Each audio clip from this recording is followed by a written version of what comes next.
Hi, this is Phil, and I'm here to tell you all about the Capes and Lunatics Patreon. Get early access to all of our interviews, including the monthly Chichester chats with writer and comic book legend D.G. Chichester, new episodes of classic Capes and Lunatics shows, including The Quantum Zone, This, That, or the Third, and many, many more specials, all completely uncensored. Access starts for $3 a month, full video when you pledge $5 a month. Check out the link in our show notes, or go to patreon.com/CapesandLunatics. Hope to see you there. Schnicked, bub.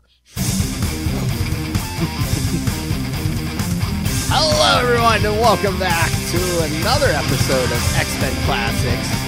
Week 2 of our Wolverine celebration. I am Phil. Joining me, as always, Weapon X. It is just in the out, getting the old claws out again. Weapon Biscuit himself. And yes, kids, if you love Wolverine, you can find, yes, we'll be doing this every week in March, and also on Marvel Tale, or over on Ultimate Spider-Cast. I'm forcing Lilith to do Spider-Man Wolverine team-up, so. Yes, I saw that. Oh, yes. Oh, yeah, did you see the first one we did was the Marvel team-ups by J.M.D. Mateus, where they mentioned that Captain America and Defenders are to be covered on Marvel Tale. Oh, right. Yeah, that's right. So I was like, check out that episode of Marvel Tale. And I saw that coming soon is the Wolverine and Spider-Man team-ups that came later in Marvel Comics Presents with the Eric Larson artwork. Oh, 48 through 50. Yeah. That's yeah. That one's a trip. Yeah, that might be the one that goes up the week this goes up. So, kid, lots of good stuff. Yeah, lots of Logan this month. It's so funny, yeah. 50th birthday. Yes, and then Lilith and I will be doing the Todd McFarlane early in his Spider-Man book, that Spider-Man Wolverine story. So, from the first, was it the first year of that book? Yeah, I was like, I think it started in issue 8 or something. Yeah, but it's that arc. Yeah. Okay. All right. So, but this time, yes, we are talking Marvel Comics Presents. Yes, but the Weapon X where we get all secrets revealed of Weapon X starting in Marvel. The beginning. Yes, Marvel Comics Presents 72. Yes, the first one was March 1991. Weapon X Prologue. Prologue. Oh my lord. Writer, penciler, inker, colorist, and one of your letterers, Barry Windsor Smith. Man. He was working overtime. Somebody was getting paid. Yeah. Yeah, because the only other names on this are the other letterer is Jim Novak, and then you got 2 editors, Terry Cavanaugh and Kelly Corvus. That's it. Two editors. Everything else is Barry Windsor Smith. Wow. Well, it makes sense that there were 2 editors on this book, because in Marvel Comics Presents, there were, 4? At this point, there were like at least 4 stories in every book. I wonder if it was easier for, Barry Windsor Smith, gifted craftsman, but I just wonder if it was easier because he only had to do 8 or 9 pages a month.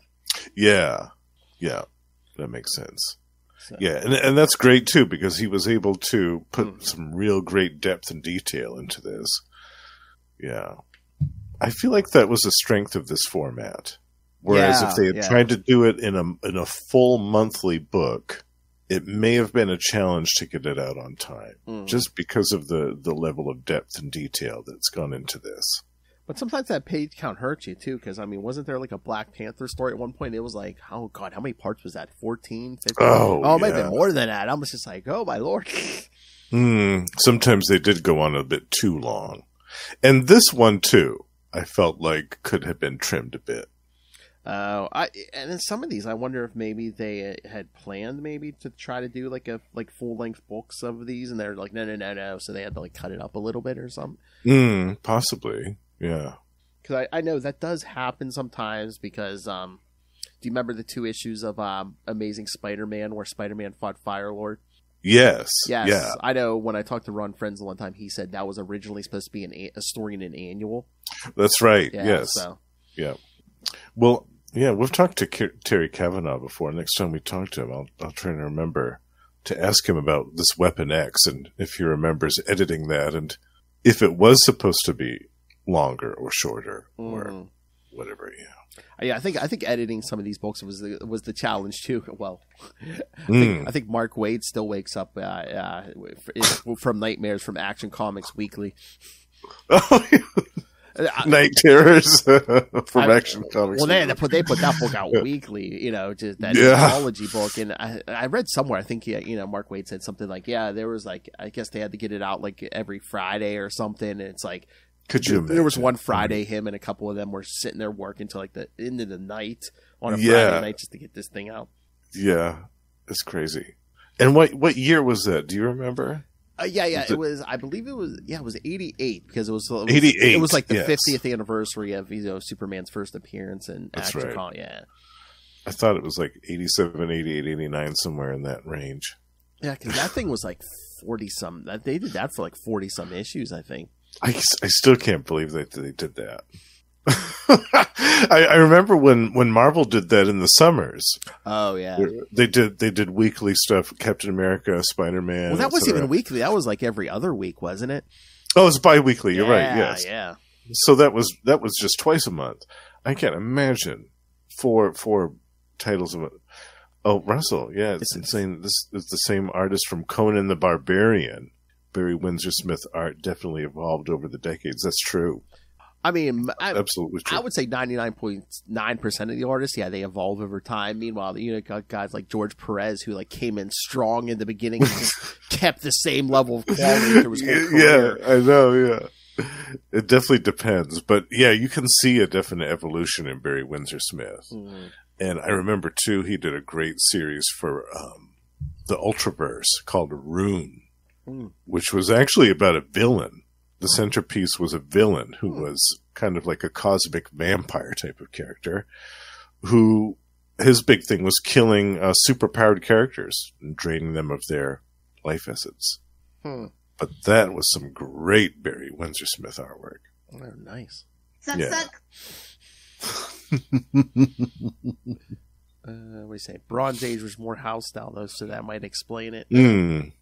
That's true. Yeah. Certain eras they do certain styles. Like the '90s, they were like, Yep.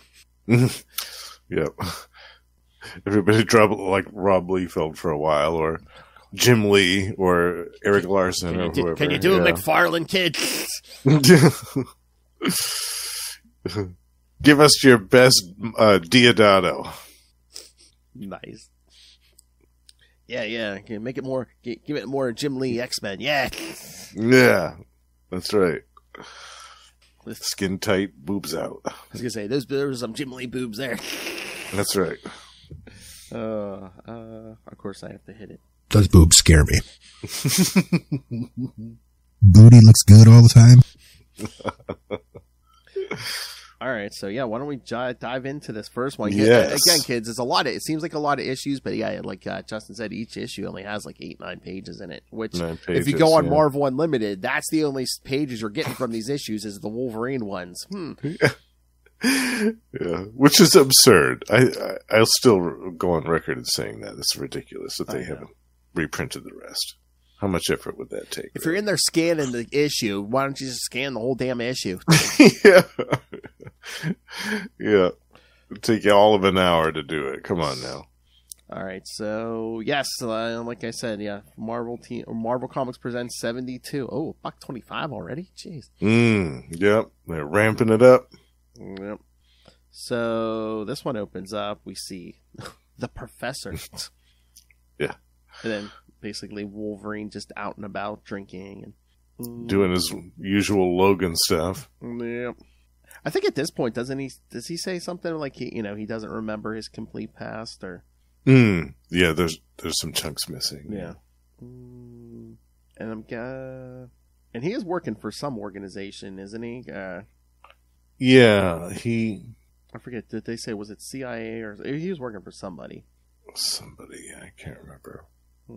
But basically, it looks like he's not living much of a life. Basically, just going out drinking and fighting. And drinking a lot, fighting a lot, getting into a lot of street brawls and stuff. Sounds like someone I know. Nothing will ever be as good as Mephisto's mushrooms. But it should be noted at this point in time, I don't think that they had talked about the bone claws.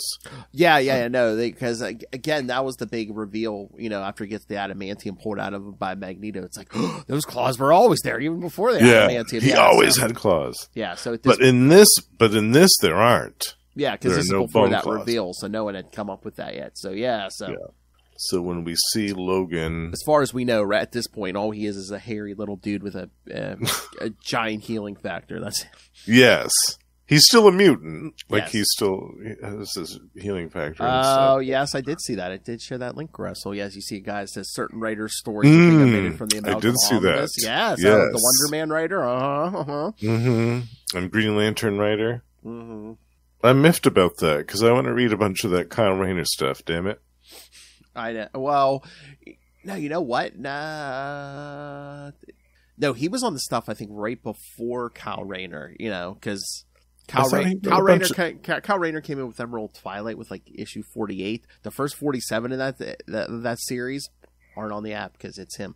Yeah, because because Ron Mars was the first Kyle Rayner guy. Oh, he was? Yeah, okay. Yep. I know that he wrote most of it, but... Yeah, but, like... the other... But like the other dude wrote a chunk of it too. Yeah, well, the first 47 up to where Kyle Rayner comes in, that was him, and theirs aren't on the app. Which again is a shame. It's like, I get want to pay this guy. That's fine. That's fine with me. But the other people who work on the book, people, especially Jeff Johnson on Wonder Man is fantastic. His artwork is amazing on that, and the other people that worked on that were all very talented. And it's like, you don't have to give this dude any money. Just donate the money that you would have given him to some charity organization that's associated with what he was nabbed for, that type of stuff. Or aren't there charities? Something to spread awareness. Yeah. Or aren't there charities for, like, to take care of, like, comic creators, like, if they get sick and stuff, or something like that? Yeah. Yeah. I forget the name of it. Shoot. But the one that takes care of Bill Mantlo and stuff. Yeah, absolutely. Basically we see the professor setting up this this lab and everything, and some nasty looking experiments that are about to take place.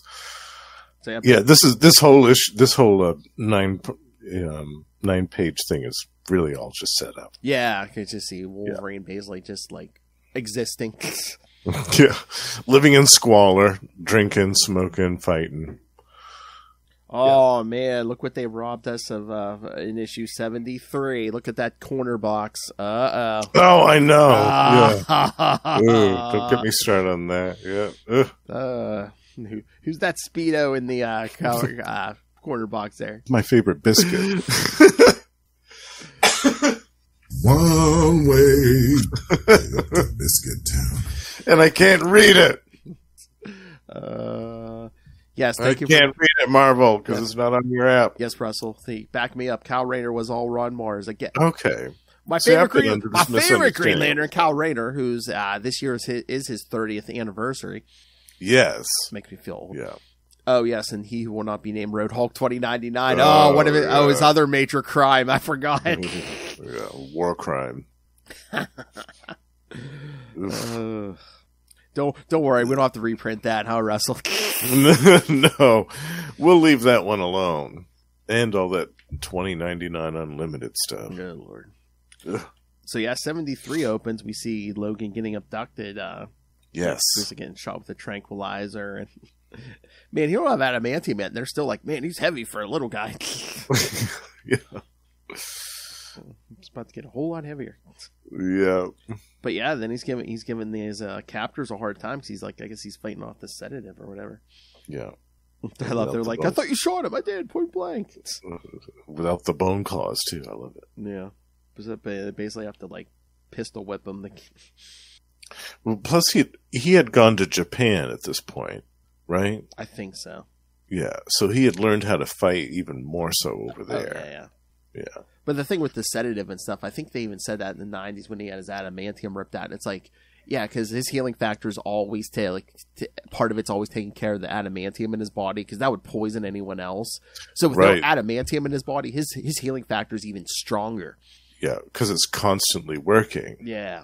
And it would make sense, too. A tranquilizer, the healing factor would immediately try to dilute that out of his system, purge it out. Especially before the adamantium. Yeah, that's... Yeah. So, yeah, they finally knock him out. They throw him in the car as... Yeah, we keep getting these cross cuts of him in the tank. And Like, it's almost like he's remembering all of this. Mm-hmm. Yeah. There's brief glimpses of consciousness as he's recalling all of this stuff happening to him before he was put into the tank. Mm-hmm. Yeah. Then we see the professor, and he's with the young woman running computer, Hines, or Miss Hines. Hines, yeah. And then I forget who's that doctor. I thought it started with a C. Cunningham or something. Is it is it Cornelius? Yeah. Cornelius. Yeah. And then Professor, we just always hear him call the Professor. Yeah. Yeah. Which I thought was ironic. Yeah, given well, lots of Professor Xavier. Lots of bald professors having an impact on his life. Yeah. Interesting choice there, yeah. But yeah, they're just like, basically they're like, everything they're trying to load, and they're like, it's just where they're loading the adamantium, and they're like, even the reserve, it seems like he's taking extra for some reason, it's like it's taking the reserve feeds, which I guess for those claws. Yeah. Which again, but this is before someone had created the bone claws and stuff, but it still kind of works because they don't know the bone claws are in there, so they're like, where's that extra going? It's coating those bone claws. Right, yeah. I like how that still works, yeah. That's a nice little touch. Because the bone claws only came like a year or two after this? It was really... When he lost the adamantium, it might have been a little... pretty closely after this. Yeah, I mean, it's... I'm trying to remember. It's either early or mid-90s. It's not too long after this, but... Yeah. So I'm wondering now if there may have even been some editorial decisions about that. About him losing the adamantium. Oh, yeah.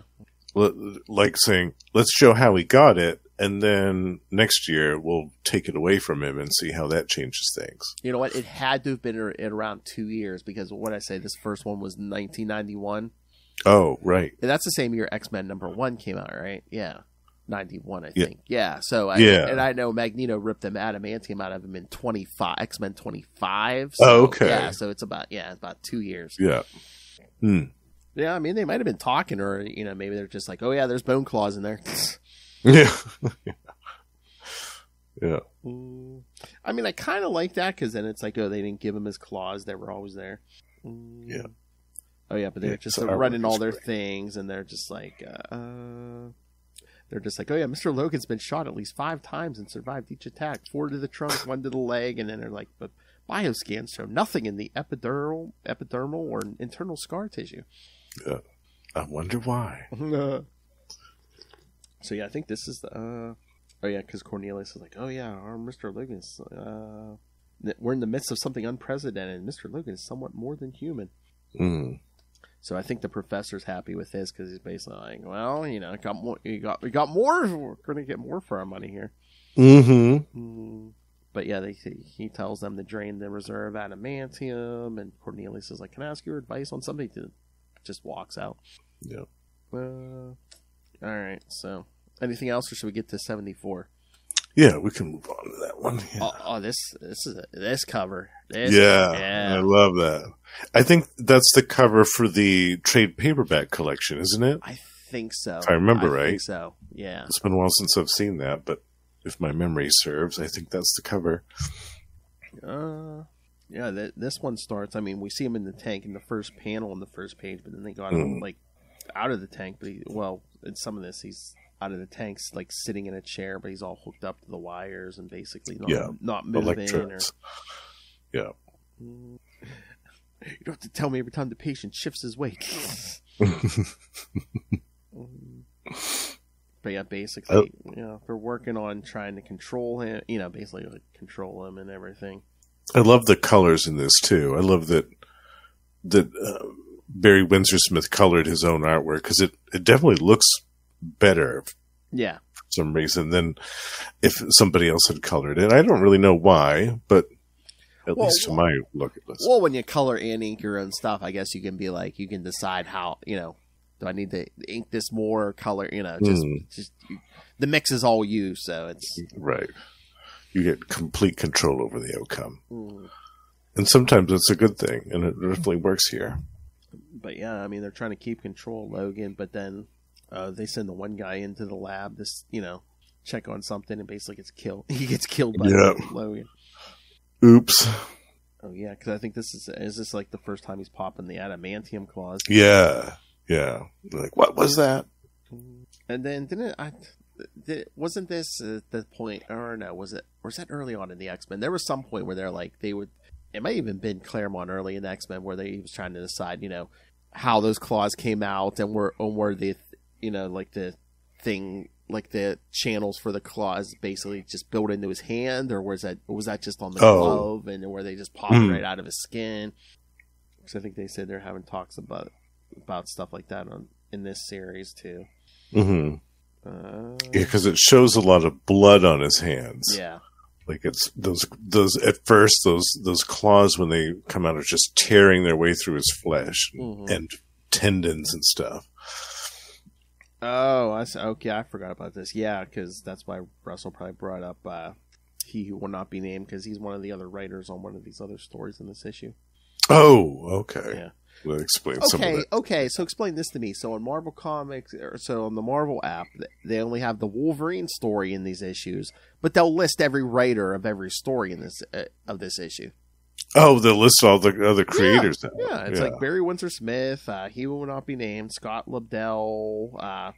They list all the pencilers too and stuff, and it's just like, oh yeah, if you're not going to show their work, what's the point? Exactly. Maybe they're contractually obligated to do that. I was going to say, the Weapon X thing, it looks like this thing has like 3 or 4 writers and like 3 or 4 pencilers. And... For this 9-page story, yeah. Exactly. This big legion of people working on it. It's so important. Yeah, it's a little deceptive. I don't know why they set it up that way. It's strange. All right. Should we get on to the next one? Yeah. Oh man, issue 75, and they didn't make this. They didn't give us any extra page count for this. No, and no foil embossed cover, no holographic anything. Yeah, yeah, man, they could have did something for Naked Wolverine. Yeah, they could have had the claws be all foil embossed and everything. Foil embossed claws and dong. They did that on a Guardians of the Galaxy cover once. That was Dr. Doom, who had taken Wolverine's skeleton. Yeah, and I think that was foil embossed. Yeah, I think so. If I remember right. Yeah, good stuff. That cover's nothing to write home about. You can't even see the junk, can you? It was nothing to get wet about anyway.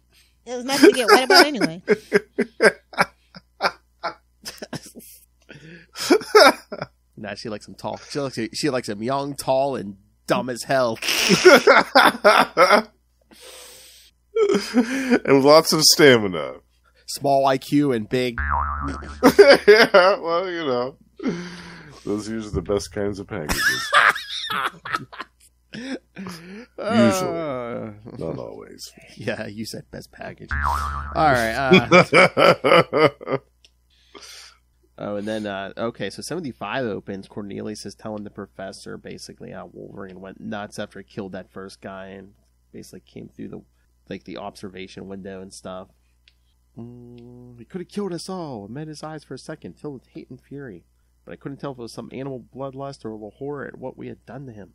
Mm. And then, with the life support stuff torn away, he collapsed. Those terrible knives sunk back into his body, and I thank God for my fortune. Yeah, those terrible knives sunk back into his body. I love it's like, what was it? Just an animal bloodlust, or was it because of what we did to him? A little bit of both. I wonder. Jeez, you put the most indestructible metal known to man all over this man's skeleton while he was unconscious. Yeah, that, and I mean, this man was already a killer, and you gave him this indestructible metal, the claws, and you mess with his head. Yeah, yeah, exactly. He wasn't the most stable to begin with. Yeah, it's like doing this to Charles Bronson. What do you expect's going to happen? Oh, I love when they start talking about mutants, and the professor's like, "Are you familiar with the term Homo superior?" And Cornelius says, "In the master race or something?" The master race or something? It's like, to some extent, but no, I mean mutant. Mutant kind. But again, we see the professor's racism coming through, because he's like, mutants aren't human, Dr. Cornelius. They are Homo superior. Now, was the healing factor Logan's only mutant power, or didn't he have like heightened senses and like? Oh yes, he does have heightened senses. Yeah. And like his strength and agility and senses and things. Maybe, yeah, but I know for sure. Yeah, it's the healing factor, the senses, and as we find out later, bone clusters. Yes, yeah. But at this point in time, the healing factor wasn't his only power. I mean, when we think about it, I mean, his healing factor, his mutant power is pretty much, he's almost like Wolfsbane or some of these other ones where he's like part animal, but like a feral creature. Yeah. It's so funny reading this after reading Origin, remember when he was that I know. the little kid chasing that hoop and stuff, and it's just like, oh my God. It's like, oh man. I was after reading that, I was trying to think how many years might have passed in between the end of that story and this stuff. Well, I mean, that whole story was like, what, in the early 1900s? This is probably... Yeah. What point would you think this would be? I don't know. Like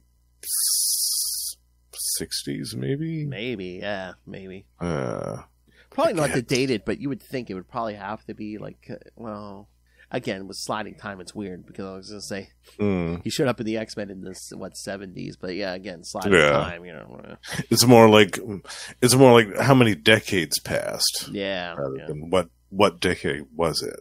Like, how many decades? Well, again, with a character like him, it's so weird, because it's like, no matter what year it is in real time, it's like, oh yeah, he was born in like around 1900, but that healing factor kept him young, but the gap just keeps getting bigger and bigger.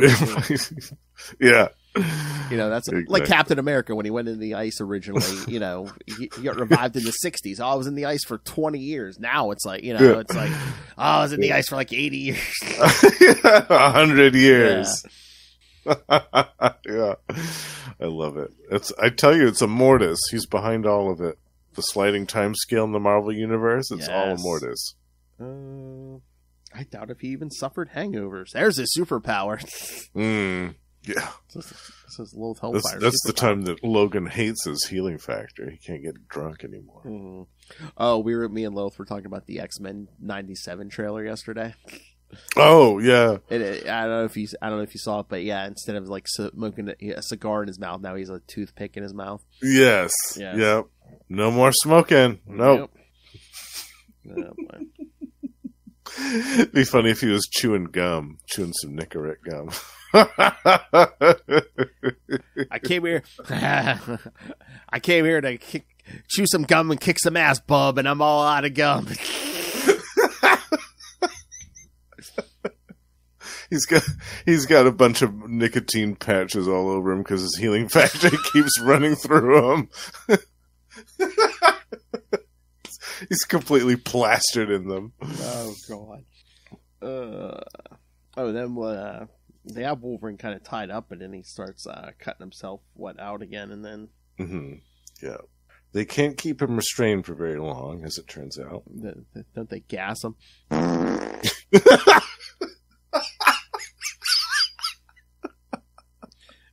Which I mean, they never say it, but that should be like a big weakness for him, because with the heightened senses, the gas might even affect them more. Yeah, absolutely. And like sonic attacks, where his hearing is so keen. Yes.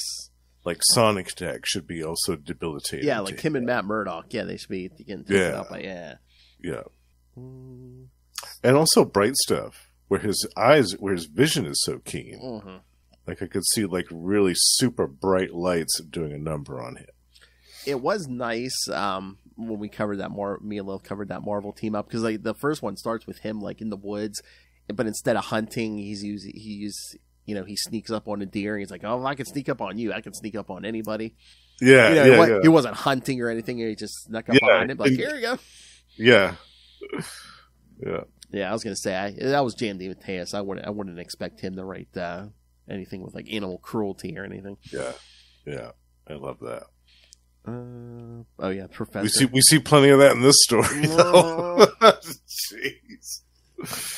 Well, the killing spread around animals, people. That's true. It's yeah. It's not too heavy on one side or the other, which is nice. But after they gas him, the professor tells Dr. Cornelius, he's like, yeah, I think you said he was a mindless murdering animal. That's why I'm depending on you. Logan must be restructured now, trained, then programmed. You can do all this.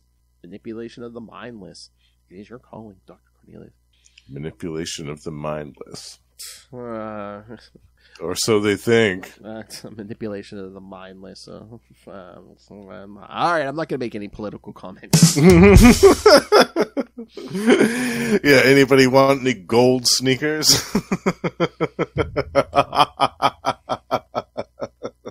Oh, we were talking about him the other night, and I said to Lilith, well, at least we can still do business in New York.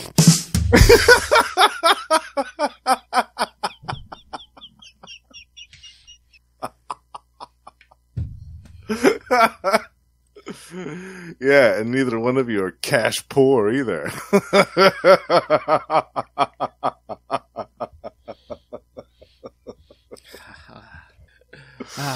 So much cash. So much cash. All right. Issue 76. Oh, look at that corner box. Whose head is there? Death's head. Oh, Death's head. The original, no less. Yeah. Death's head, yes. Yes? Yeah, I love Death's Head, the first one. That's the other thing. That's what I've never read. I want to read, like, some of it was, like, reprinting the American stuff, but I want to read some of that Transformers UK. Oh, yeah. Yeah. Yeah. Is that on the app, too? What? The UK Transformers stuff? The American stuff's not even on there. I don't know. Oh, really? Yeah. Oh, God. Not on the Marvel app. I think was it IDW? I know they were printing like Transformers classics. I think they reprint the American stuff. I don't know. I don't know if digitally, but I think there might be a trade of the UK stuff. There was some digital stuff. I remember. Yeah. Yeah, that's why I wanted to look into some of that UK stuff because, like I said, I know some of those issues they did reprint the American comics, but they did have some original stuff. Yeah. Especially Russell's favorite Galvatron, I believe. Yes. And there was that cool story that was actually reprinted in the American issue. It was like, oh yeah, Transform in Medieval England. Yes. Yeah, I love that one. 76, another naked Wolverine. Yes. Love the colors too with the red, that crimson red with the moon in the background. Great cover. So yeah, this one, they got him strapped down, basically almost laying on a table, just like covered in wires. Yeah. Yeah, basically more machine now than man. Yeah, twisted, inhuman. Because basically, yeah, they just speak into this microphone. You can make them do what they want. Yeah. Oh, the professor's like, I can speak to him, control him, and Cornelius is like, suggest perhaps control. I don't know. Oh yeah, but he starts calling him Logan, and they're like, you shouldn't use his former name. Call him Weapon X. I'm thinking, and that's another Red Con thing. It's like, his real name's not even Logan.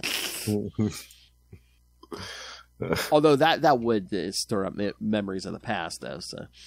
Oh, definitely, yeah. Well, that's probably what drives him into a frenzy. You mentioned Logan. It's like, oh yeah, keep mentioning the name of the guy who killed my father. Okay. Yeah, right. Yeah.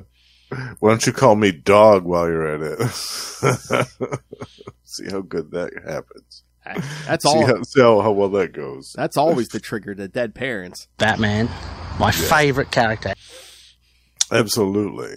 Oh Lord! So yeah, they're trying to start this whole thing up, and then the whole thing like overloads. Oh yeah, they get that.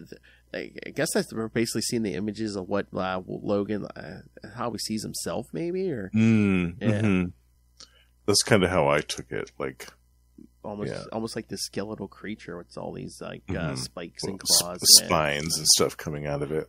Yeah, which we see again. Actually, yeah. He's just like yelling, "Pain, you pain to me." But he grabs high. I kind of took it to symbolize too, like the pain that he had been put through by them, by the scientists, by this whole procedure, this experiment. Yeah, because the professor's trying to control him. He grabs Hines and like kind of throws her to the side. Then the guards come in and try to trank him again. Yeah. The professor's like, "You almost hit me." But I think he freaked the professor out. He's like, "We must kill him now. He's a wild animal. We cannot control him." Yeah. He's starting to doubt it now. Yeah. But even Cornelius is like, "Calm down. You don't know what you're saying. That beast tried to kill me. Didn't you see?" So yeah, get more guards in here. Oh, then up on that screen, we see the professor all bloody and dead. Yes. Yeah. That's how we end that one. Yeah. Yeah. Great ending for that. Oh man. Yeah, because right before that, you see the claw start to pop out. Mm-hmm. Yeah. Oh man, look at the cover to 77. Man, there's a lot of skin on that cover. There's Shauna in the corner box there. Shauna, yeah. There's a naked Logan walking through the naked woods Logan stalking through the Canadian tundra. Basically, his arms covered in blood up to his elbows. Yeah. Yeah. Oh, this is the one with all the animal. Oh yeah, cruelty in it. They're testing their control over him because it seems like they got him wired up now, and then they released the wolves. Yeah, the wolves. Yeah, yeah, which they kept in a cage and haven't fed for 6 days. Oh God, that makes me mad. I know. Yeah, but yeah, they're like, okay, they're checking his vitals, and they're like, yeah, no, he's not reacting even when the wolves are charging him, and even when they first jump him, they're like, why isn't he popping the claws? Why isn't he? Well, then they get their wish. Yeah, after they attack him for a little bit, that's after they start drawing blood, then they get their wish. Yeah. And he starts going absolutely crazy and starts tearing into them. Ephraim's rising. Yeah, listen to that feral roar, the bloodlust. Yeah. I don't think the sound is bloodlust, Professor. I think it's pain. Yeah, they show him tearing into the wolves. Yeah, heart rates through the roof. The metabolics, it's beyond human, and far more bestial than those he's slaughtering. Yeah, but even Hines says, "Save the animal? Can't we stop it? Save the animals?" And he's like, "I think not. I'm enjoying this far too much." Yeah, what a nasty piece of work. Jeez. Oh, and then they kind of give you that internal view of like how the adamantium's basically. Yeah, I loved that. Kind of the X-ray view, and the colors again on that sequence are really cool. Kind of the purple stuff, and it's not like smooth like you'd think it is, because it's like just almost like little claw, or not claws, but little jagged pieces coming off each. Almost kind of like nodules. Yeah. Which would explain why he's in so much pain. Oh, yeah. This is shoddy craftsmanship that they put into his body here. And especially, too, those things are probably moving when those claws come out. So not only are they ripping through the flesh of his hand, but that's probably all shifting underneath, yeah. Yeah, and then he howls after he kills all of the wolves and collapses. Oh yeah, they even say there was some excessive distortion in the metacarpals, could be the cause of pain upon extrusion. Mm-hmm. Oh yeah, he did. Yeah, he takes out all the wolves, then roars. Yeah, and passes out. Well, and the professor even says you could turn him off now. So I guess they turned him off. Yeah, their little test was over. But then they're about to send guards out to get him, and the professor's like, cancel that. He's like, wait, I thought we were done for the day. We are. Then leave Logan. The professor says, leave Logan out there for the night. It's 15 degrees below, and he's like, all the better. Toughen him up, eh? Yeah. He delights in torturing him. Yeah, and he wants to test his healing factor and stuff. Yeah. So, they don't go out till the next morning, I guess. But yeah, he's like, oh, he's functioning good. And he's like, we have many more trials for Weapon X. Weapon X. All right. 78. 70, another great cover. Yeah, man. If he's in the issue, man, damn them. or Joe Fix-It up in the corner. Oh yeah. Another shame. Mm-hmm. And yep, they're still working on Logan in the beginning of this one. Spinal codes are in. Sensor graphs. Oh, is this the one? I think they're working on the control stuff where it's like he's still carrying like a bunch of wires and control boxes around. They're like, we need to shrink that down. Yeah, there's that iconic full page shot of him sitting in the chair. Oh yeah, because I remember like that one when they advertised it in the books. Yeah, that's the image they used. Yeah, that was the image, and that's kind of the image when I think of this story. Mm-hmm. That's kind of the first image that pops into my head is that one. I don't know why. It's been kind of indelibly burned into my brain as being like wholly representative of the Weapon X story. That just that one image. Yeah. I think I'm trying to remember when I saw that ad, with this image. I don't know, it's either the first time or one of the first. Because it was pretty early. Where I was just like, I think when I learned that, this guy Wolverine had been experimented on and not in a good way to get get all this stuff. I'm like, whoa. Yeah. I knew about the Department H stuff because of the X-Men and the Alpha Flight stuff, but I didn't know like the extent of. See, I always thought that he was a willing participant. I had no idea that he had been basically kidnapped off the street and experimented upon like this. Yeah. I mean, especially this story, it's driving it home where it's like, he wasn't bitten by 2 seconds by a radioactive spider or got hit by cosmic rays for a few minutes. No, he's been, No, he's been tortured horribly. They just ran him through the machine. Yeah. Yeah, and they're doing experiments on him in this issue, like with his claws, to test like the retraction of the claws. Oh yeah, because they can control that too. Yeah. Yeah. Because they're showing he's like, we can pop 1 claw, we can pop 2 claws. Yeah. Testing his motor reflexes and his movement. But even the professor's like, yeah, that's enough with the claws. Yeah. But yeah, I mean, the staff's basically just making fun of him, like, Weapon X likes his walkies, haha. And even the professor's like, shut up. Shut up! Blast you all, he says. Cornelius, your staff are fools and ignoramuses.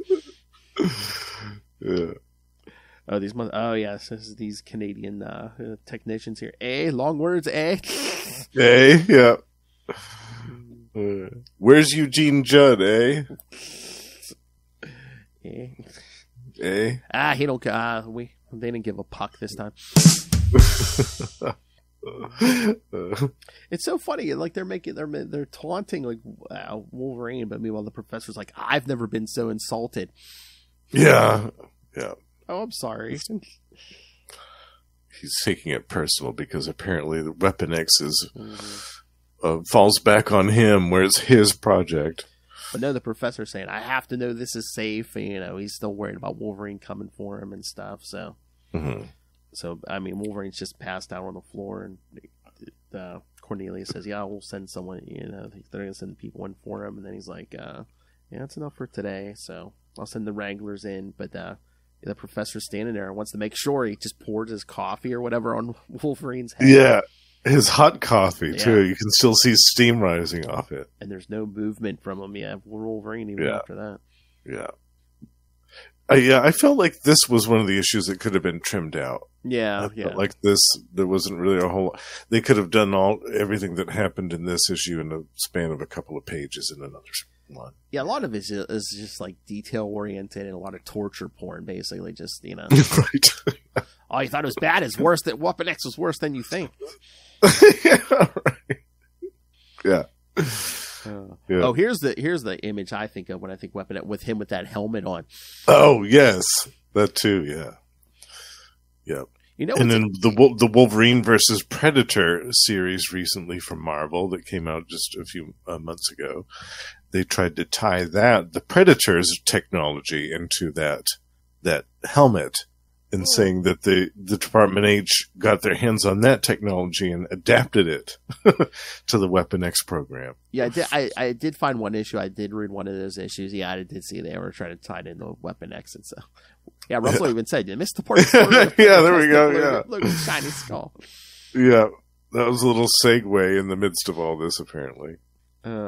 Okay, maybe I'm reading too much into this, but do you think maybe subconsciously that's why Wolverine for the longest time had a problem with Cyclops? Because look at the visor on that helmet. Oh, I know. It's yeah. Every time he saw the visor, it gave him PTSD. I mean, it's a red visor. Maybe I'm reading too much into it. Yeah, well, it makes sense to me. But yeah, 79. They send them outside again, and with all the equipment strapped to him. Mm-hmm. But this time they throw him up against the bear. Yeah. More animal cruelty. Yay! Basically, yeah, he cuts the bear's head off. Yeah. Because they're like, yep, left, basically pop that left claw and minutes and, what is it? 4 minutes and 21 seconds. Mm. An utterly impeccable killing. The time has come, Cornelius. The weapon is primed and perfect. Yep. But Cornelius even saying, I don't know, Professor. The helmet's kind of cumbersome. It cuts off his vision 30% on both sides. The battery packs, they're nearly 10 pounds apiece. Oh, yeah. That's not very efficient. Yeah, so, I mean, there's at least 2 or 3 packs there. So, I mean, he's... Yeah. It's not efficient. But we do have the weapon in control. This is what we plan. But is it, though? But yeah, Cornelius is saying something about it. I think with a little more psycho, and the professor, no more psycho this and that. I want action now. And Cornelius is like, action? Chopping a grizzly into bloody pieces? That's not enough action for you? I didn't create this weapon to be some imbecilic game warning, Cornelius. He's like, yeah, so what are you saying? Logan is ready. Logan is ready for what? The greatest test. What is the most dangerous game, Doctor? The Doctor's like, Bengal tiger with a stick up its... Man, of course, man! He's, we don't have any in stock right now. Then we'll just have to get some in, won't we? The Professor says. And Cornelius is like, you're not serious, are you? On the contrary, I'm deadly serious. Deadly serious. But he says he'll be in the control room. Yeah, they bring Wolverine in and start taking the helmet and stuff off. But yeah, Cornelius, I guess 7-second thoughts. He's telling Hines, he's like, I don't like the sound of this. It's like, first I'm told we're creating a kind of super soldier from Experiment X. Then it turns out he's some sort of mutant animal thing. So the adamantium bonding sends him cuckoo. Then the Professor takes me around, pulls me into his game. Got sucked in good there. I got virtually blackmailed into this whole affair. Is the weapon going to protect us from the commies or something? It's always got to be the commies. I know. I'm like, this isn't even America, right? This is Canada, right? I got murder inside me, Hines, not like the Professor. But yeah, the guards are trying to set the alarm. But yeah, Wolverine kind of starts getting active again, pops some claws. Yeah, things are happening. Yeah, he's killing the guards. He's killing more guards. So they're calling the Professor. What is it? Oh, you maniac, how could you? And the Professor's like, what? You're insane. What? You're insane. Yeah, he sees Wolverine on the monitor. He's like, this is not my doing, Cornelius. I am not in control. As we see Wolverine get up and start trying to get away. Yeah. This is there's a cover. Yeah. Love that one. And there was a Captain America in the letters box. So yeah, I want to read that too. We missed out on that too. Damn it. Yeah, I wish I could. I mean, I'm sure these things are an arm and a leg now, but I wish I had these issues.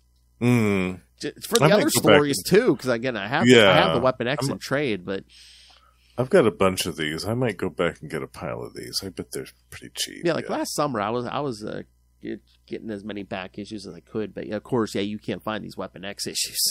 Oh no, those are all going to be pricey, but some of the other ones around them aren't. Oh yeah, you could some of the other issues you can find in like dollar bins and stuff. Yeah. I think the one that you and Lilith are talking about is one of those. Probably the Eric Larson ones.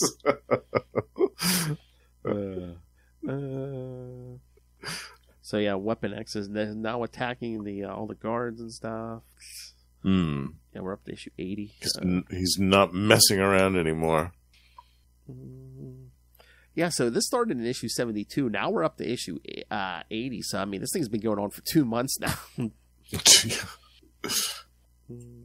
So yeah, the Professor. It's still far from over. I know. There's like, what, 4 more Yeah. issues? Yeah. Yeah. So I was like, oh, wait a minute. So was this thing a whole year? Yeah. Jeez. I think it was, yeah. So Professor's like, I have no control over Logan. Then who does? Yes. He goes, who does indeed? Who indeed, yeah. As Wolverine just going through all these guards. Yeah. They're not even phasing him. They're not even slowing him down. Yeah, Cornelius is even asking the Professor, can you seal off anything from your side? And he's like, nothing is functioning here. The guards are basically asking, do we have authorization to do this? Mm-hmm. But then the Professor leaves the line on as he's talking to someone on a secret radio or something. He's like, how are you? Yeah. I'm quite fine, thank you. Are you aware of what's happening here? That is correct. Experiment X is out of control. And Cornelius is like, who's he talking to? Yeah. Running amok, you might say. Precisely, killing everyone in sight. Yes, Logan is fully harnessed, yet my control panels are inactive. And Wolverine's still just chopping through guards. Yeah, like they're nothing. Yeah, no. The Professor's just like, yes, we're losing all our guards. But whoever he's talking to, the Professor says, do you have a hand in these occurrences? And now they're saying Logan has breached 3 zones and is now within 200 yards of the Professor's laboratory. Uh-oh. So yeah, because Cornelius and Hans are like, oh yeah, he's tracking the Professor. Yeah, you can smell him. But yeah, basically the mysterious whoever Professor's talking to is like, yeah, they're just gonna clean sweep it and everything. Professor's like, should I leave now? Should I leave as Logan, as you put it, clears the dead wood? Yeah. Yeah.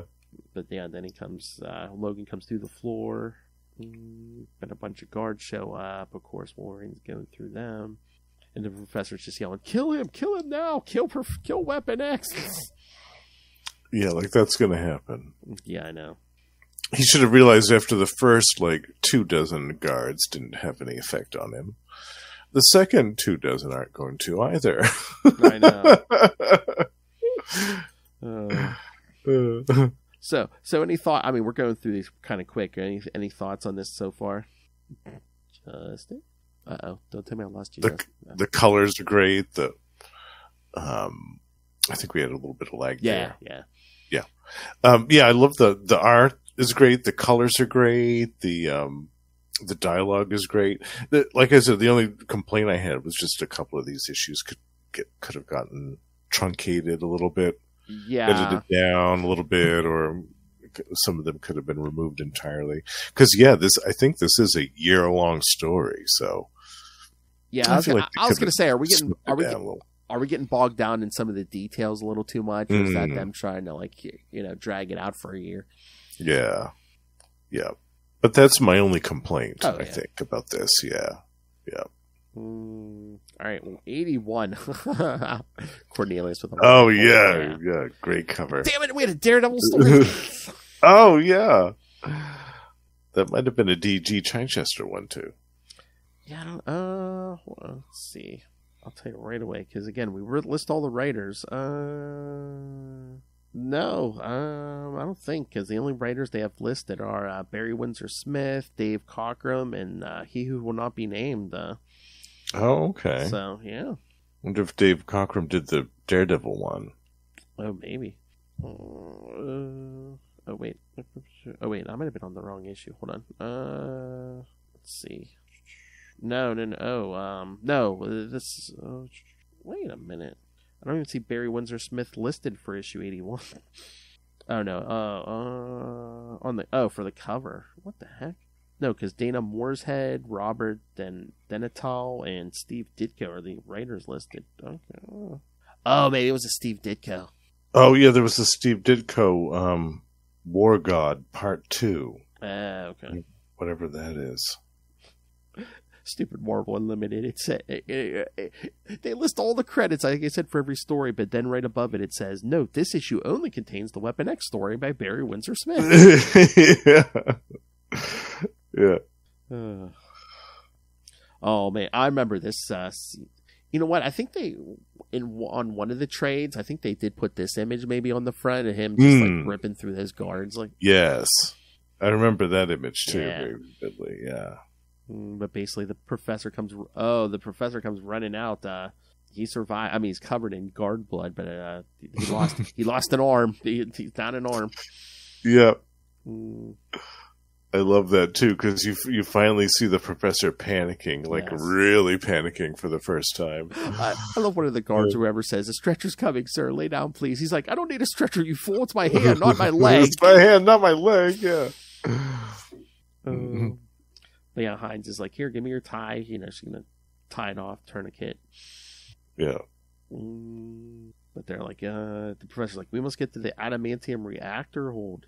It's the only safe place from the weapon." But yeah, basically, Wolverine's just slaughtering all the guards. So Cornelius, Professor, and Hines go in this adamantium hold. Yeah. Trying to hide out. I don't know if Hines is like trying to hand the professor a gun. He's like, "Not you, idiot." He says, "What do you think I'm going to do with that?" Because he has one hand at the moment. This machine gun. But yeah, the Cornelius is like, "What do you think I'm going to do with this?" And it's like, the professor's like, "Fire it, Doctor, at the first opportunity. You may not be able to kill Logan, but if you could shoot away the power on the harness, that should stop him." They're saying the system's down. The system's not down. So basically, the professor's not telling them whoever's running the show. Yeah. I'm trying to remember, did they ever, there's been so many, Weapon X mystery stories. Did they ever reveal who's behind that? I don't... Unless they got in the Wolverine Origins mini, or ongoing, I can't remember. Oh, that probably in that series they talked about it, I can't remember. It's been forever. It had to have been somebody in Department H. Oh, yeah. Some high-ranking person up in there, yeah. But yeah, Hines is on the computer saying, the computer shows Logan is fully active. Is this? Yeah, but he's like, "Is this computer connected to the main one?" He starts typing. Professor's typing with his one remaining hand. She's like, "That's not a central code."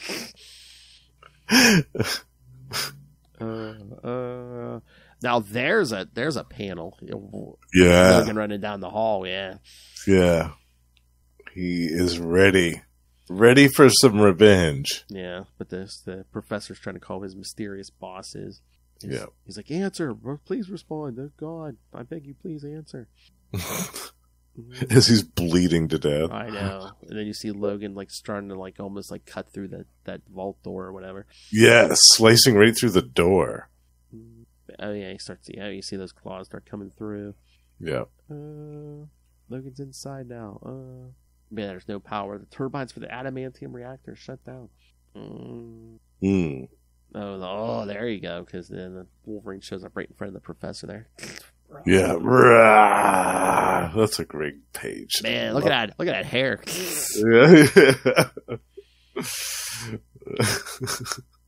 That's great stuff. That's how we ended 81. Yeah. 82. Oh, jeez. 82. More naked Wolverine. More naked Wolverine getting shot at, and Firestar up in the corner. Oh yeah, come on. We missed out on a Firestar story with her versus Freedom Force. What? Yeah. Oh, you know what? I think one of the later issues I might back issues I might have caught the tail end of that story, but yeah, it's yeah, I want to read that. Yeah, there's Logan in front of the three of them, and the professor's like, shoot him, you idiot. I love that full page spread where he swats the dude who swats Cornelius. Cornelius is just shooting wildly, shooting everything in the room, including Logan. But yeah, this guy's not a trained soldier by any ways or means. I love that Cornelius is like, I don't know, I think he's faltering. I think he's had enough, and he's like, he's lost a lot of blood, and the professor's like, that's not his blood, you fool. That's not his blood, you idiot. That's all the security guards. Yeah, that's like the blood of 50 different men all over him. He's like, he's controlled and programmed to kill us all. That is, you're right. That is a funny panel with the professor hitting the back of Cornelius's head with his one remaining hand.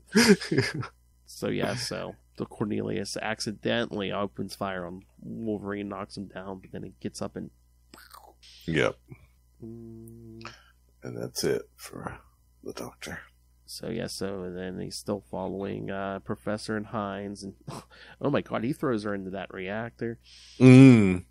thinking that it would appeal to Logan's conscience. Basically using her as bait, yeah. Yeah. But yeah, well, that's how kind of 82 ends with him showing up at that reactor. Oh, there we go. Burning Wolverine on the cover of 83. Yeah. He's got a little bit of a hot foot. Mr. Logan. But yeah, she's basically, saying, kill me quickly, I beg you, and stuff. And he's, all of a sudden he starts whispering. It's like, I understand you. You don't matter to me. I want, and looks up at that professor.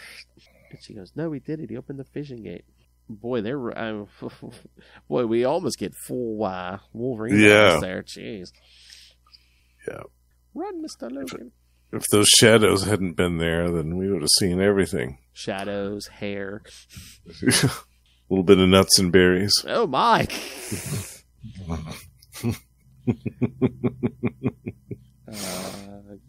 Yeah. I don't think those are tentacles.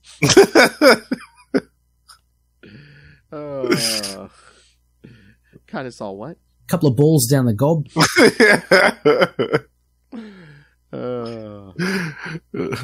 But yeah, I mean, we see the professor open up this. Is it like molten adamantium or something? Yeah, it's like the adamantium forge or something like that. This is the professor. Weapon X is destroyed, and I am his destroyer. Thinking he beat him, but then he turns around and there's a Wolverine literally on fire. Yeah, his flesh and all of his hair scorched away. And then I think the professor starts yelling to his mysterious boss, "You're still transmitting to him, controlling a corpse, a walking dead man." Yeah. So, Wolverine comes busting through and says, "Am I dead? Is that what you've done to me? Dead, walking dead man? Am I?" The professor's like, "You are an animal. I am Logan. Logan, I am a man." Picks up that professor and says, "You are an animal." Cuts off his other hand. Yeah.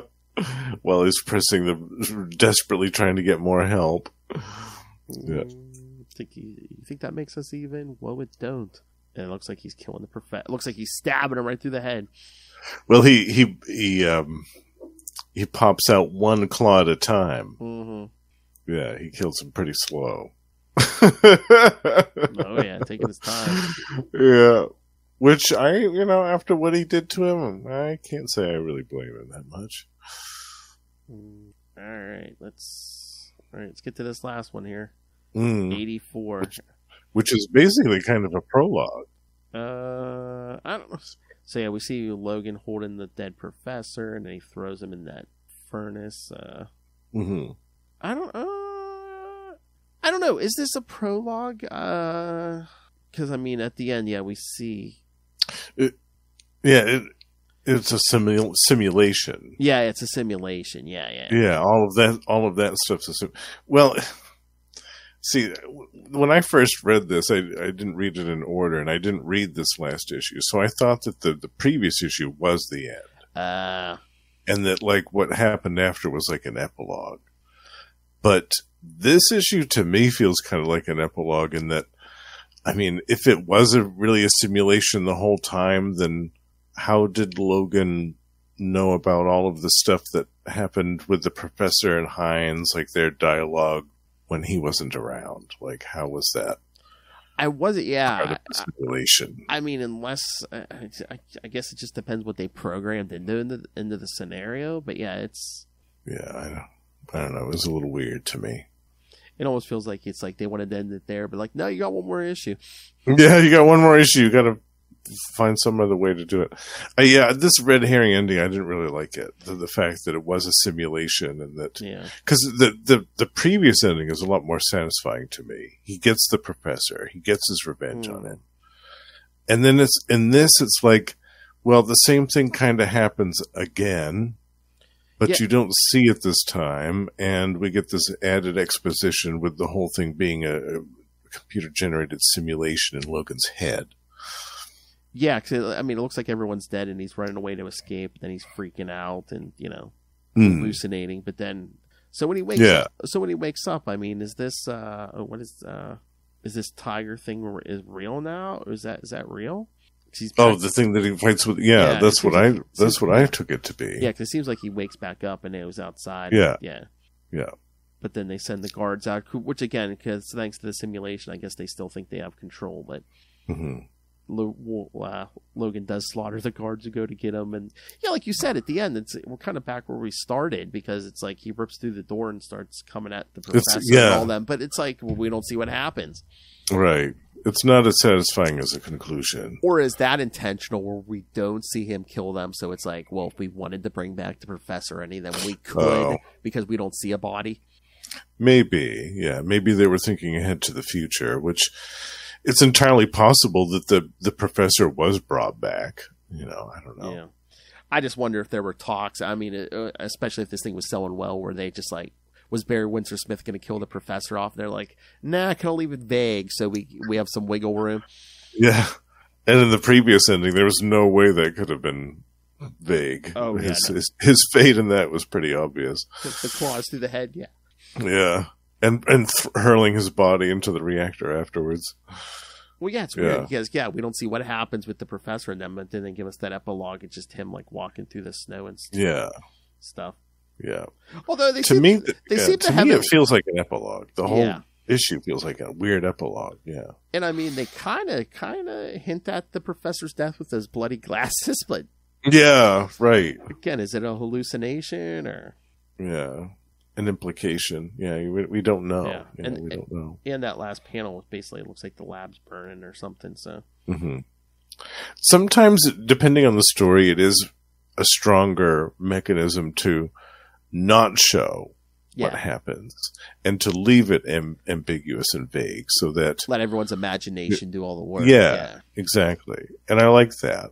But I don't know, just the fact that you had that really satisfying conclusion just in the previous issue, and then all of a sudden you're kind of backpedaling it in this one and trying to shoehorn in another ending. I don't know. To me, I felt like this is another issue that could have gotten chopped out. Yeah. And they could have ended it in the last one and had some type of truncated epilogue in this one that just shows him maybe making his way out of the headquarters and out into the wilderness for the first time, free for the first time after all this horrific stuff has happened to him. And processing it all in his head while all this other stuff is happening.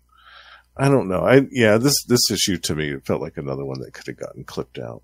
Yeah, although in this era they were playing head games with him, like even in the main Wolverine book, wasn't it? Just like he had all these memory implants. It's like, which ones are real, which ones aren't real. Right. It's like, it was a very Manchurian Candidate type of situation for Logan for a while. So if they showed you anything that resembled an origin, it's like, is that his real origin? Yeah. Or is that something the they real just one, put or in is his that... head? Yeah. Yeah. Yeah. Like Silver Fox in that damn cabin. and Sabretooth being his brother. Wasn't that one of the implanted memories that they were brothers? But he had this whole fantasy about this cabin. Meanwhile, I think he finds the cabin later on. He's like it's like a movie set. It's like the whole thing, you know. Yeah. I don't know what I like. I mean, that was a little too much, but I'm just like, did they have to give us the full origin? But yeah, that would have been interesting. Just do the Weapon X, and then what was he before this? That's a mystery lost to time. That's the thing. If he would have regained all his memories from Weapon X on, but it's like everything pre-Weapon X is lost forever. All his memories are lost forever. So yeah. Although with the Krakoa stuff, that could have unlocked all those memories all over again. Oh, God, who knows? Yeah. All right. What are your final thoughts on this thing, John? Well, I love this story. I love the artwork. I love the colors. Like I said, I'll say that again. The colors are great in all of this. The script is good. I felt like it could have been edited down a little bit. That's all. Yeah, probably 2 or 3 issues could have gotten trimmed out. Well, do you think this thing works better as a like serialized? You know, do you get like 8 pages a month? You know, reading it all at once is to kind of show some of its cracks and flaws. Probably, yeah. I think probably reading it as a serial format probably strengthened it. Yeah, because you get a little bit at a time, and on a monthly basis as well, rather than sitting down and reading the whole thing back to front like we just did. Yeah, but visually, it's still really impressive. Yeah. It's still gorgeous to behold. And it still stands up as being a really strong origin story for Wolverine in amongst many that we've seen over the years. Mm-hmm. Oh, yeah. This one is only about 30 some odd years old, and it still stood the test of time. And even like the imagery lasts, even in the live action and everything. I mean, that helmet and all, all that stuff. Yeah. Yeah. And the scene of him floating in the tank, like that's all stuff that's been deeply ingrained into the character's mythos ever since. Oh yeah. If you do a Wolverine origin, these images are going to pop up. Absolutely. Yeah. All right. Anything else? No, I think we just about covered the origin of Weapon X. Yeah. That's right. So yes, we did the origin miniseries. We did the Weapon X. Now, next 2 weeks, we're going to get into what was Wolverine's present day in the 90s. Because 2 Justin picks. Next time Wolverine 17 through 20, and then in 2 weeks Wolverine 21 through 23. Yes, this is a post Acts of Vengeance story. Ooh. With Wolverine written and drawn by John Byrne, and featuring some really interesting choice of villains. I think that anybody that hasn't read this story will be pleasantly surprised by some of the twists and turns that happen here. Nice. I was going to say, I don't know if I've read these before. If I have, I've mostly forgotten them. So this will kind of be a really fresh. I think you said you read a couple of them, but I can't remember if you had read all of them. So yeah. That'll be nice. All right. So, yes, kids, send us all your Wolverine thoughts for his 50th anniversary. And like I said, make sure you check out Ultimate Spider-Cast. Lilith and I will be doing more Wolverine over there. So, email us, CapesandLunatics@gmail.com, or call the voicemail 614-382-2737. That's 614-38-CAPES. And remember, you can find all things Capes and Lunatics episodes, social media, merchandise. Again, help support us, buy some merch. And also, you can also help support us through Lilith Hellfire's favorite method. Just rain random money on us. Make it rain! With the Cash App link. And, of course, the Patreon, where, again, I promised you crazier and wilder stuff, and it is happening. Again, the February episode where Lilith and I cover the 2024 AVN Awards is up now. Nice. Yeah, you don't want to miss that one. And of course, in March, prepare yourselves. Take a journey put on your tinfoil hats and take a journey into the mind of Lilith Hellfire with Lilith Hellfire's conspiracy theories. I can't wait for that one. I know. So, yes, you join the Patreon now because it just keeps getting more and more vicious and brutal than ever. So find it all at tubespace.io/Capes and Lunatics Podcast Network. That's tubespace.io/Capes and Lunatics Podcast Network. I love it. Oh, yeah, you basically become the spokesperson for the Patreon. I love it. Oh, that's naughty. I like that, yeah. All right. Again, my co-host and one of our patrons, Mr. Justin the Owl. You can catch him every week here, either on Marvel Tales or X-Men Classics. Every week we'll get either one or the other. Maybe on a rare occasion, both. But yes, at least one or the other. I can hear him twice a month on Electric Mullet, the Superman podcast with me and Tyler Patrick. You can hear him once a month on 2 shows, Energon Universe and We Are the Night, the Batman podcast. The Batman podcast. Talking all about Azrael. But, of course, that is not all the King of Podcasting does. So, Mr. Justin the Owl, where else do you podcast? You can find me on Gamma Charge, the strongest podcast there is, with my pal Russell. We talk about The Incredible Hulk and The Sensational She-Hulk 3 times a month. We also have a Patreon, so check that out. And we are also doing a special interview next month, me and Russell, on Tomes of Evil, the comic book supervillain podcast. We're doing an interview with comic book writer Jed McKay. Oh, always a good time. Yeah, Jed's awesome. Definitely. It's been a while since we've chatted with him, and we're definitely looking forward to it. By the time that this episode comes out, I think the interview should be out. And we also have Predator and Prey that we co-host with our pal Ray, the High Priest of Khonshu himself. That is twice a month. And we are talking about the brand new Marvel Predator comics that will be coming out, The Final Hunt. Also, be on the lookout for the latest episode of The Lost Library of Legends this month. I'm going back to the 90s again, to Marvel. And I'm talking about an obscure series called Black Wolf from 1994. We're going back to the 90s here, bitch. I'm going to eat this up with a fork and spoon. Yeah. That's going to be a good episode. Black Wolf. It's me, your old pal, the owl. There's going to be a Thunderstrike issue in there, and a couple of Daredevil issues in there. Yes. Yeah. Well, that escalated quickly. I read those Thunderstrike and Daredevils. Yeah. Yeah. That's the other place I knew Black Wolf from. I remembered the Thunderstrike, but the Daredevil. There was two issues of Daredevil with Black Wolf. Yeah, from the Black Armor era. That's right. Good stuff. All right. Well, that escalated quickly. All right. Thank you for joining us, kids. Again, only 2 more weeks on Wolverine. Yes. Send in all of your Wolverine thoughts in the meantime. And then first week of April, you're going to get 2 Marvel Tales episodes. Yes. And with special guest Mr. Will Allred. That's right. Yes. Starting off Phil's birthday month. Yes.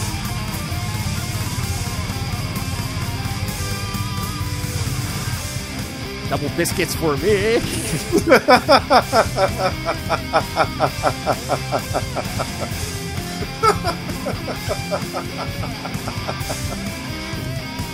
That's right, kids. My birthday, the week of my birthday, man. It's gonna be the old man club around here. That's right. All right. Come back next time, everyone, and join us as we show you why we're the best at what we do.